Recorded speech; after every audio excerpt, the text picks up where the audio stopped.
Houston Texans, Houston Rockets, Houston Dynamo, Houston everything, Houston born and raised, H-Town Rebel Space Cadet Sports.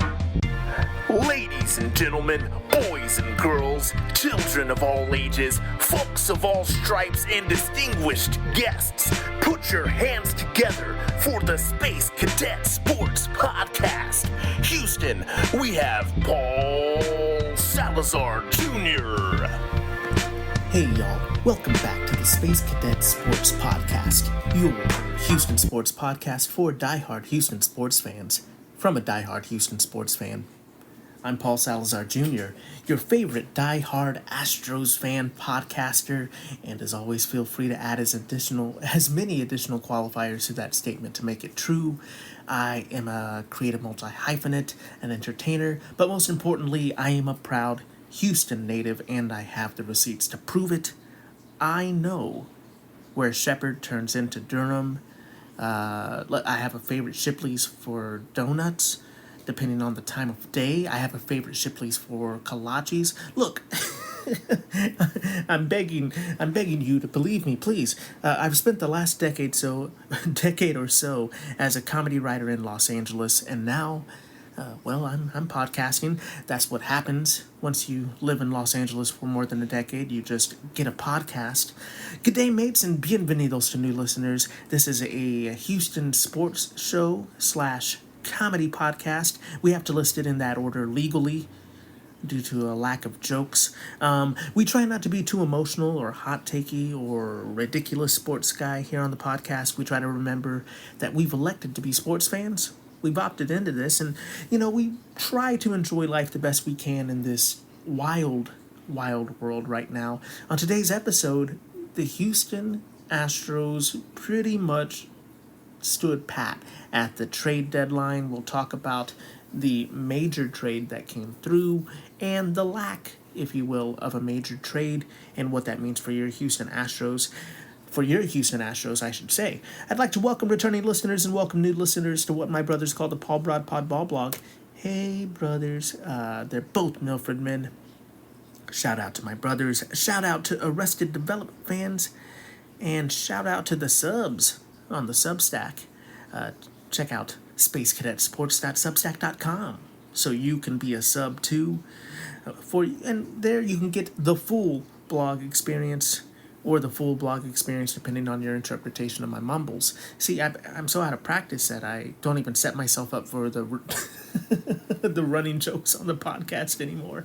Look, as always, we're recording this transmission here in sunny Los Angeles, where I'm joined by my co-host and co-producer, the Roz to my Frasier. Carla the dog is here with me, and we are listening. Listeners of the podcast know that she may get on mic from time to time. She's got the hot takes on this podcast. And a shout out and welcome to the napping new producer, Baby Katarina, who is also allowed to chime in whenever she wants because, it's the motto this year on the podcast. We listen to women here on the podcast. So let's get to it. Vamos. Let's talk Houston Astros. If you want to go back and listen to the last couple of episodes, I definitely was not expecting an exciting trade deadline, and we did not get an exciting one if you're tuning in to figure out what happened because you don't know. It wasn't an exciting one if you're tuning in because you do know what happened and you're trying to make sense of it. Welcome. Please have a seat. Everything will be okay. Calmate, as I like to say on the podcast. Remember, this is baseball. There's a lot more important things going on. So if you are angry in this world right now over baseball, let's just take a breath. It's going to be okay. A lot of people were expecting the Astros to be buyers at the deadline. I know I was. I said they were. And in a way, they were buyers. But the thing is, they didn't have anything to buy. So they have a new center fielder, veteran outfielder, Daulton Varsho, burying the lead here. Couple minutes in and I haven't even talked about him. Welcome to Houston, Daulton Varsho. Varsho, apologies. He is an outfielder, center fielder primarily, and and he also plays catcher. Although this is rare nowadays, you don't find him behind the plate frequently, but it was a position I believe he was a prospect as primarily. They do, from what I've read about him, I don't follow the Canadian Astros, the Toronto Blue Jays, his previous team. But from what I've read about Daulton Varsho is the Blue Jays would like to get him reps as a catcher in the spring, and maybe a couple games a season he would play catcher just to keep those skills sharp, I guess you would say. But it's not like an everyday position for him. I'm not saying he is here to take Christian Vasquez's job as backup catcher or anything like that. It's just a little bit of flexibility that the Astros might need at some point. We'll see. Carla pouted. She sighed at that. She's like, he's not going to play much catcher. He maybe might sub in or play one game. So, just saying there is a little bit of flexibility there with Daulton Varsho. And he was sent to Houston from Toronto. And the Astros sent back Spencer Arrighetti. Mamma mia. Look, it's the end of spaghetti time in Houston. Thank you, Spencer Arrighetti. We definitely liked Spencer Arrighetti here on the podcast. We covered his story, as he was coming up and trying to break into the Astros rotation. Last season, a freak injury, injuring his thumb during a batting practice, during warm-ups. Having an amazing beginning of the summer here in Houston, but then just having some regression and not pitching quite as solidly the last month or so, and then in his last start kind of getting pulled mysteriously after a tough first inning and getting put on the IL for foot injury that is a nerve injury. So, best of luck and best of health to Spencer Arrighetti. From the footage that you saw on yesterday's broadcast, it didn't seem like Spencer Arrighetti was too excited about joining the Canadian Astros. I'm sure it's tough to be traded. The human side of this is that these players, they work really hard for their careers, for certain opportunities, and I think Spencer Arrighetti loved his time in Houston. I believe Spencer Arrighetti was from Cinco Ranch High School, so that he's also local.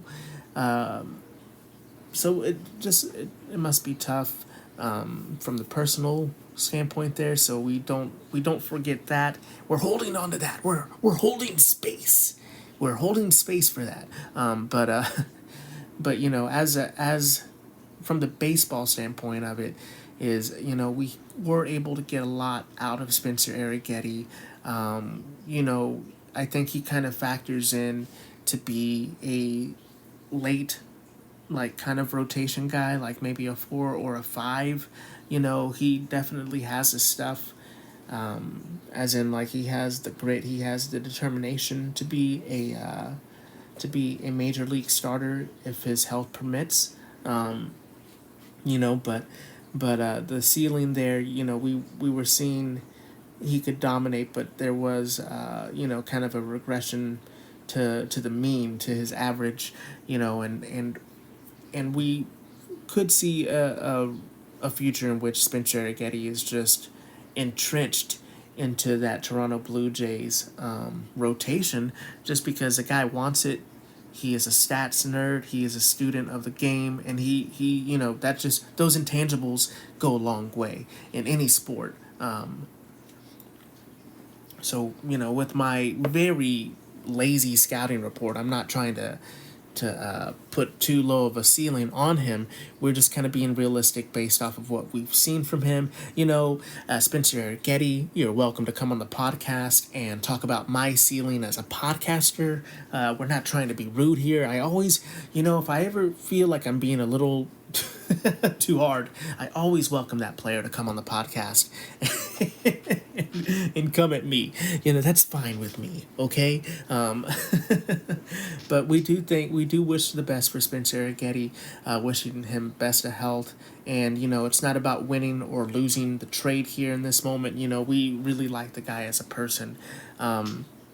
But with all the starting pitchers that the Houston Astros have, and with guys like Hayden Wesneski returning from injury, Christian Javier starting to find his stride again, we all of a sudden have an overwhelming amount of healthy starting pitching again. So if the Astros wanted to buy at the trade deadline, they had to give something up. And a guy like I mentioned previously, a guy like AJ Blueball might be on the trade block because he's young, because he's showing some promise. But, maybe that was wishful thinking. They were wanting, teams were looking for somebody with a bit more track record. And a guy like Spencer Arrighetti was moving the needle.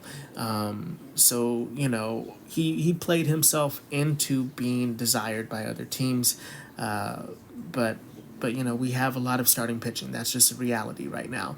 And, we came into the season thinking as fans that the team has a lot of starting pitching, almost too much starting pitching. But they've needed every bit of that starting pitching. I believe they have had 15 starting pitchers this season. If it's either 14 or 15, I believe it is 15. 15 different starting pitchers this season. And that's in stark contrast. I saw this stat, and I'm going to botch it now. So if you know it, please call in and let me know. But I believe it is something like 10 starting pitchers for the Seattle Mariners since like 2024. So, it's been a tough season for Astros starting pitchers staying healthy now that there is an influx of them. GM Dana Brown, saw that that's just what he had to give up to get any kind of player in return. And that player that they got was Daulton Varsho. We're going to take a quick break. We'll come back to talk a little more about Daulton Varsho's scouting report, if you will, and we'll catch up with how your Houston Astros have been this past week and hopefully where they're going moving forward. We'll be right back. H-Town Rebel Space Cadet Sports. And we're back. Welcome back to the Space Cadet Sports Podcast. I'm your host, Paul Salazar Jr., and let's get into Daulton Varsho a little more. A lot of y'all might not be familiar with his game. I really wasn't that familiar either, if I'm being honest. I knew him as a player on the Blue Jays, but I didn't really know that much about him. He's not like a household name, and that is something I mentioned previously. I felt like any player that the Astros were going to be able to get, whether it was a left-handed outfielder or a starting pitcher or just pitching help, that they wouldn't be a big star or a household name. So Daulton Varsho, like I mentioned previously, he came up as a catching prospect. He transitioned to outfield and primarily has stayed there and is a kind of break in case of emergency catching option for the Blue Jays. He hits left-handed, and he has had a tough season. There's no other way around it. He's not playing to the level that he has played previously, and he's kind of struggled at times. And so this is kind of a change of scenery type situation for Daulton Varsho. It's been a tough season for the Toronto Blue Jays. The Canadian Astros don't look like they're going to be returning to defend their pennant win last season. So they pretty much were sellers at the deadline. And I know a lot of Astros fans are saying, well, if the Blue Jays were sellers and we were looking for an outfielder, why couldn't we just get George Springer? I think just for the price point and for what George Springer kind of brings to the table at this point in his career, it wasn't the best fit for the Astros. They're looking for someone who can play center field regularly. And George Springer is now more of a primary DH that can every so often play in the field. They're trying to protect him, keep him healthy, and that's probably the way that the Astros would want to treat him as well if he was traded to the Astros. And we already have Yordan Alvarez just completely popping off this season as a DH. Looks like, knock on wood, fans, but, he is marching his way to a triple crown if he stays healthy and if he keeps this up. So getting a primary DH would not have been a good general manager move or good idea for the Houston Astros. With what they're needing is some fielding help, someone who can go out there every day, someone who can bring some consistency, and they're hoping with a change of scenery for Daulton Varsho, he'll figure it out again. Manager Joe Espada mentioned that Daulton Varsho will be the everyday starting center fielder and that he will hit in the middle of the lineup. I believe yesterday in last night's game, as of the recording of this podcast, Daulton Varsho batted fourth in the lineup. So Daulton Varsho as a hitter, he runs into some power. He can get you 20 plus home runs a season if he is playing to his ceiling. He can run into some pitches and he has power, but he's really been struggling at the plate lately, and kind of this season has been tough for him. A lot of fans, I should say, a lot of Houston Astros fans on Reddit have kind of jokingly been like, he's just another Jake Myers. And yeah, I do think Jake Myers, like, he definitely can rake. The man can hit, and he definitely has power to him. But I think Daulton Varsho has more of a ceiling in his power and his slugging abilities than Jake Myers does. But the comparisons are apt defensively in a way because Daulton Varsho is known for his outs above average. He's known for being a good to great defensive center fielder, and even this season, Blue Jays fans have said that his defense has fallen off a little bit, but he is a plus defender. He is a former Gold Glove defender, and he's really good with his range out in center field.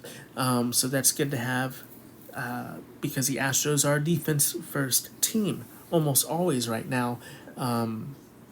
That's kind of been their MO for a while, I guess is what I'm trying to say. So Daulton Varsho out there, he fits in. However, once again, like Jake Myers, his arm is not exactly what he's known for.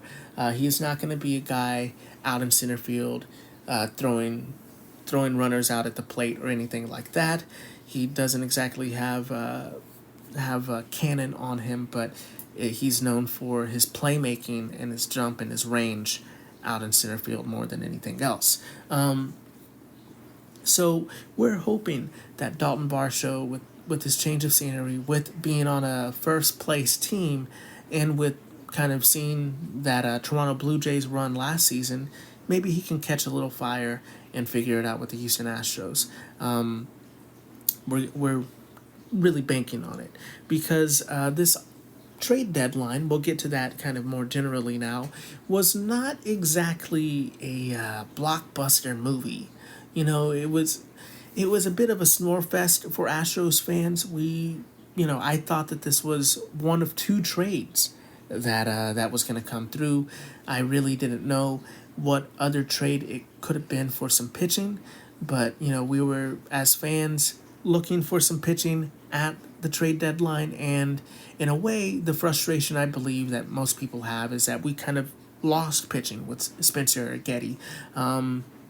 Like I said, there was a influx, a deluge of healthy starting pitchers now, with Hayden Wesneski being back, Christian Javier, Kaiwei Tang was in the bullpen as well.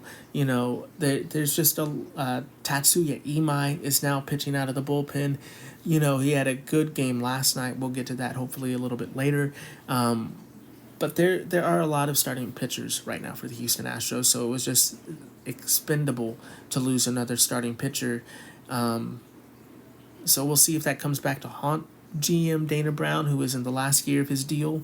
But what I have been saying, and what I will say again in defense of Dana Brown, and who hasn't been perfect in his job, but I do think he wears a lot of the L's for the Houston Astros. He does take a lot of heat online with comments and stuff like that, with the X-Boys on X.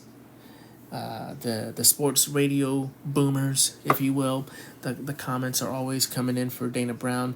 But there was a rumor, and we've gone back and forth on this. It looks like there is some validity to it. There's a rumor that the Astros were going to trade Brian Abreu to the Twins for left-handed outfielder Trevor Larnach. And the rumor is that trade got vetoed by Astros owner Jim Crane. And Brian Abreu has been climbing the strikeout charts in Houston Astros history from relievers. He definitely has a great track record, but he's had a tough season. And he is bouncing back. He is looking stronger. He's looking much more like the Brian Abreu that we knew and loved, and less like the guy who maybe had some technical issues early this season. I think he's back. I am finding wood to knock on. Don't worry, folks. But I believe Brian Abreu is getting back if he isn't already back to form. So maybe Jim Crane just didn't want him to go, and maybe this is a rumor, and we're not really sure exactly what happened. So I don't know, and I do think Trevor Larnach might be is probably has a higher ceiling as an outfielder. But losing Abreu would be a lot more, I feel like could have bigger consequences than losing Spencer Arrighetti at this point in the season. But, I'm not trying to defend Jim Crane, because at the end of the day, there's been a lot of frustration for Jim Crane's meddling in the Houston Astros front office. There's been a lot of comparisons to Jerry Jones for Jim Crane. And, it's tough because I really don't know the validity of this rumor, of this story that has definitely seemed to be credible and then not credible, and then people have, actual sports writers have started talking about that as well. So, you have to remember at times that we are looking at rumors and what anonymous sources are saying and stuff like that. So I'm not trying to get all angry about rumors, but what I am frustrated by is that it does seem like Jim Crane is just always trying to stick his nose in it a little bit and try to put his fingerprints on something, and I don't think I would necessarily want to trade away Brian Abreu, but that's not the point. It's that the point is that at this trade deadline for Dana Brown's tenure, he's dealing with an owner that is very vocal and is very, at times adamant that we're not going to spend a cent over a certain dollar amount, and that we're not going to re-sign players for big contracts. We're going to try to look in the kind of affordable option of signing free agents. And I think at times, and I'm not saying the Astros need to be the Dodgers or anything like that, but it does make the job of GM difficult, because it's not like the Astros have a huge farm system. When I said the Astros wanted to be buyers at the deadline, in order to buy something, you have to have currency. Like if I said go to Costco, and get me this long grocery list of items, and all you had is $5, you wouldn't be a buyer. So I know the Astros farm system, I think, deals with a crisis of perception. I do think it is a bit better than how it's perceived, because there's always a good prospect coming through that can help the team out. And Sometimes they just come out of nowhere. Sometimes they're coached up. But the fact of the matter is that the prospect rankings are currency. And if the Astros don't have a lot of highly ranked prospects, it's hard to buy. And you don't want to decimate your farm system to get somebody that might not work out. So, we have to remember these things, that GM Dana Brown is doing the best job with his hands being tied in a way. Now, I think the Astros' success this season will determine whether or not Dana Brown has a job with the Astros going forward. Because if the Astros falter or don't meet expectations of owner Jim Crane, then the scapegoat is easy. The first one out the door will be Dana Brown. But I'm not, I guess what I'm saying is I'm not disappointed or frustrated like a lot of fans are, because I just don't see, with seeing some of the prices that a lot of these teams had to pay, how the Astros could have competed or got some of these players without completely losing a lot of players in return, and maybe struggling the next couple seasons because of that. With that being said, folks, let's quickly look at how the Astros have been doing, which has been amazingly.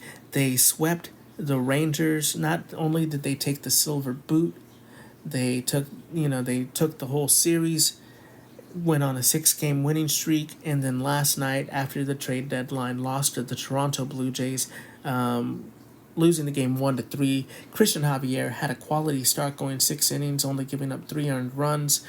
Tatsuya Imai finished out the game, getting, I believe, 5 strikeouts in he pitched 3 innings.